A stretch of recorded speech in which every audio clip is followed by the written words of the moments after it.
Hi, good afternoon, everyone, and welcome to the first edition of Kitten's Corner in the year 2021. I hope that you are having a great year so far. I am. I'm just recovering from working an extreme amount of shifts at work, and now I have a little more time to dedicate back to the dolls again. So I'm very excited about that. I have some things in the works for this year. I want to start doing some encouragement series that kind of teeter around the doll, but are just basically me trying to be helpful emotionally and stuff like that. So look for those series that are coming up.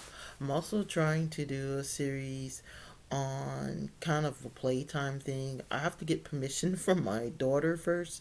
I would love to include my oldest granddaughter in the videos because she has an extreme imagination, and I would love to do some workshops and stuff with her and let her try out some products and stuff. She because she's very interactive and humorous, I think that it would go over really well. So, but again, I'm going to get permission from her mom to make sure that I can do that. And when she comes to visit me, I will have those videos out. I also have not truly a reborn, but a doll that I'm going to introduce to my personal collection. I'm still on the hunt for my first official box opening. I came up with a brainstorm. I'm not going to get into details. I'm going to see if I can get in touch with a fellow artist and see if they would actually do me a reborn with a true box opening, because I'm aware that they actually do box openings as well and make it really worth it. So that's in the works. But I am also starting on last year. I really focused on my painting and my details, and I think I've actually gotten truly way better with that. So being this is year four, really, I mean, well, gosh, is it year four, year five? I believe year four. But since this is year four, we're going to keep pushing forward. I'm going to push myself, and the goal is to get better, of course. So this year I'm focusing on hair. And as I was going over the great debate of trying to rework with mohair, I was looking through some dolls, and an artist had a really long thing on their eBay page about the doll that they were selling. But my note was that the dolls were bald. And her comment was, I'm assuming it was a lady, but her comment was she does not root her dolls because the mohair, even if you do a superb job and you take the time and you spend the time and you get quality mohair, so you spend the money, the mohair eventually mats into itself and goes bad. So soon the customer might get the doll and it's beautiful, but the end results within handling the doll or so on and so forth is never positive. I have never seen a quote unquote used reborn with great mohair. So that was my fear, that I don't want to make someone spend money on a doll that they're not going to really enjoy. I do know that working with the human hair is a touch more expensive, and to get the look that I want to achieve, I have to be really careful as to what type of hair I choose. But I'm willing to make those sacrifices and do my research, but use hair that I know is not going to mat on you like as fast as mohair mats.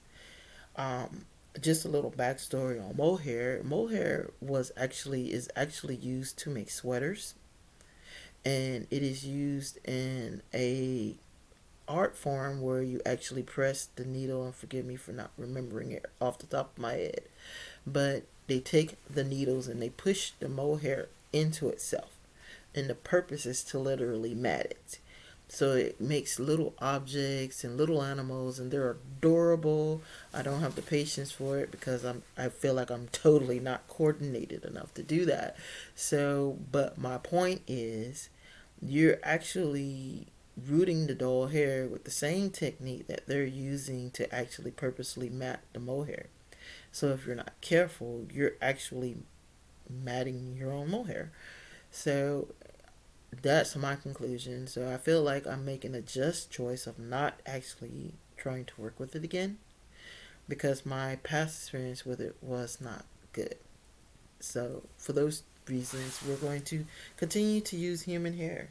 But I'm also working on something I've absolutely never done before, and that's a full body kit. And I'm going to bring her out, and it's a girl. And this is the Blinking Kit by Bountiful Baby. Now I told you before, I only do their realborns because of the quality and the details. But this little girl is just adorable to me. So this is the Blinking Kit. I haven't thought about a name for her. I do have some eyes picked out for her. And like I said, she's a full body kit, so we're going to be careful as to what we show so YouTube doesn't beat us up. And she has her arms, which means that she has arms, legs, and a torso. And she is going to look so good in photo shoots because she is a full body. She is only 17 inches long. Look at those little toes and stuff. Look at the feet. Look at the details and the crinkles and wrinkles. And I'm finding that if you are conservative with the paint and you take your time and you make sure you clean each layer off really good, those crinkles pop out on their own. So I'm thinking of getting her a slightly curly hair and directionally rooted, which is also something I'm learning this year, and do a really good job with her and hone my rooting skills with her. She was slightly expensive, but I believe she's going to be well worth it. I also purchased the Felicity Awake kit by Bountiful Baby. I have her COA. If I can grab it real quick. Da, da, da, da, da. Her COA, which is not how the kit looks. I'm showing you the picture of the baby. Her kit does not look like, that's not the image that they chose to do.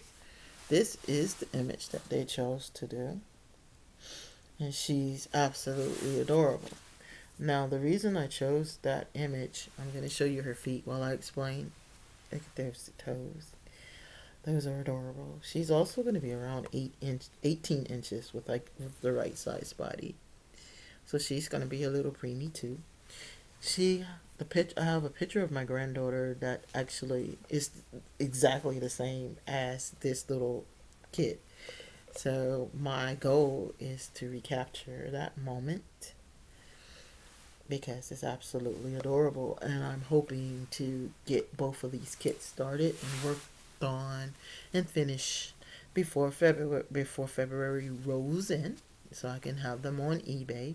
So if you're interested in those kits, just kind of keep an eye out. I'll be working as hard as I can. I also have two more kits coming.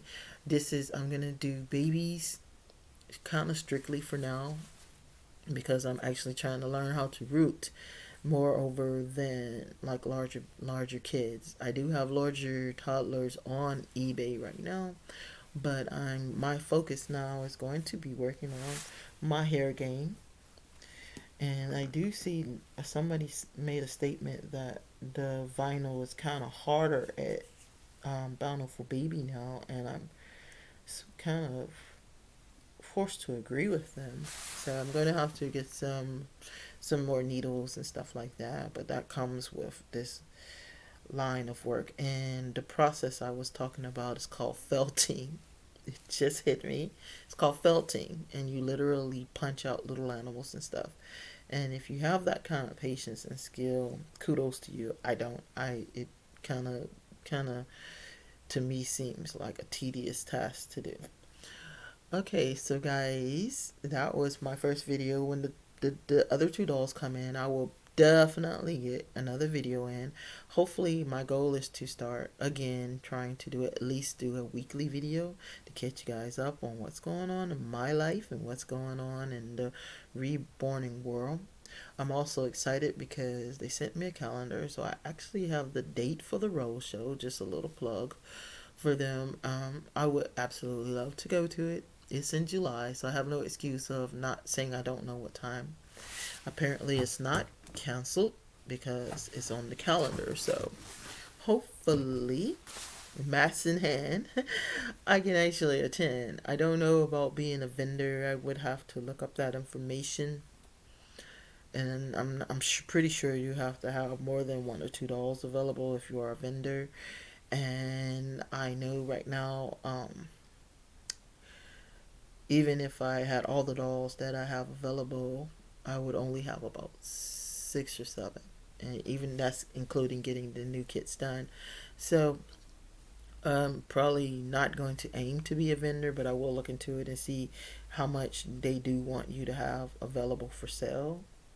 And I'm pretty sure you can't show up with just one or two dolls. And I would love to just kind of walk around and maybe find another kit from other vendors, and that would be kind of fun too. Plus, get some classes in. They have classes at the beginning and then just kind of hang out events at the end.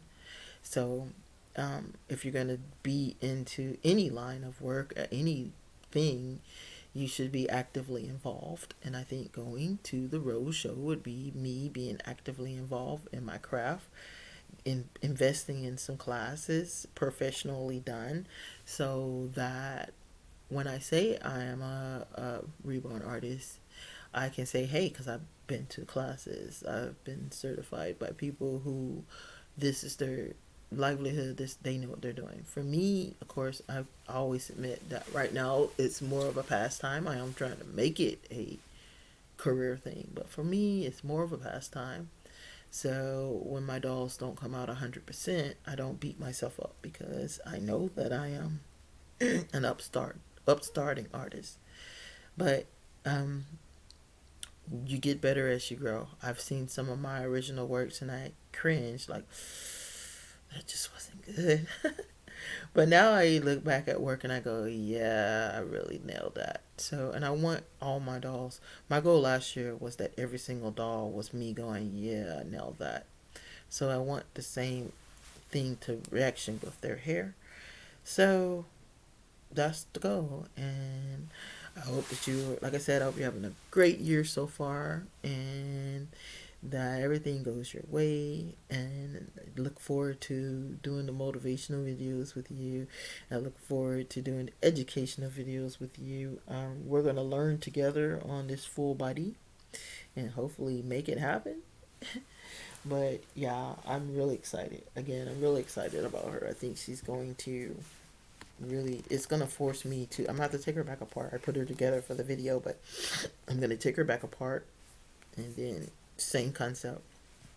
We will, but she's so little, I probably can heat set her every time just on one shot because she's so tiny, which is a plus. So I can probably get her painted and done within about 2 or 3 days. And so I'm gonna wait till I'm off and just actually just go ham and trying to work with her. So, all right. Be good, be safe, and tune in for next time with Kitten's Corner. And if you haven't, don't forget to hit that like and subscribe button, guys. Bye. Say bye. Look forward to meeting you very soon.